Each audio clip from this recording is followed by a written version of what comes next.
میں تپتی زمینوں پہ سجدے، سفر میں وہ گھوڑوں کی زینوں پہ سجدے، چٹانوں کی اونچی۔ انسان کے لیے مختلف رکاوٹیں ہوتی ہیں، وہ رکاوٹیں دور ہو جائیں تو وہ کام کرنا آسان ہو جاتا ہے۔ اسی طرح ذکر میں بھی کچھ رکاوٹیں ہیں، اگر دور ہو جائیں تو ذکر کرنا آسان ہو جاتا ہے۔ ان رکاوٹوں میں سب سے بڑی اور پہلی رکاوٹ شیطان اور اس کے وسوسے۔ شیطان کو اللہ نے بندے کی آزمائش کے لیے مقرر کیا ہے، اور الحمدللہ شیطان سے بچنے کا گر بھی اللہ نے خود ہی بتا دیا ہے کہ میری پناہ میں آ جاؤ تو بس اس کا بندوبست میں خود ہی کر لوں۔ جو بندہ وسوسے آئے اور اللہ کی پناہ مانگ لے تو اللہ تعالیٰ اس کو پناہ بھی دے دیتے ہیں اور شیطان سے اس وقت اس کی جان چھڑا دیتے ہیں۔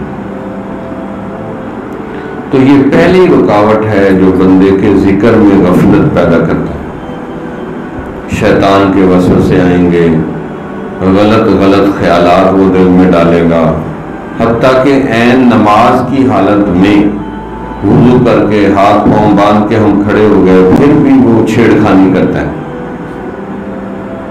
تو یہ آزمائش ہے، اور اس سے بندے کے درجے بھی بڑھتے ہیں۔ یہ کوئی غم کی بات نہیں کہ ہمیں وسوسے آتے، یہ وسوسے آنا ذالک صریح الایمان، یہ پکے ایمان کی علامت ہے۔ یہ آتے ہیں تو آتے رہے۔ تو ہم نے تو یہی دیکھا ہے کہ شیطان سے بچنے کے لیے اللہ کی پناہ میں آ جائے، اس کے لیے قرآن کا ہے وظیفہ ہے جس میں اللہ نے حکم بھی دیا ہے، قل رب اعوذ بک من ہمزات الشیاطین واعوذ بک رب ان یحضرون۔ کہہ دو کہ اے میرے رب، میں شیطانوں کے وسوسوں سے تیری پناہ مانگتا ہوں، اور اس بات سے بھی تیری پناہ مانگتا ہوں کہ وہ میرے قریب بھی نہ آئے۔ تو شیطان کا علاج اللہ نے خود ہی کر دیا، کیونکہ یہ خفیہ دشمن ہے، اور خفیہ دشمن سے بچنا بڑا مشکل ہوتا ہے۔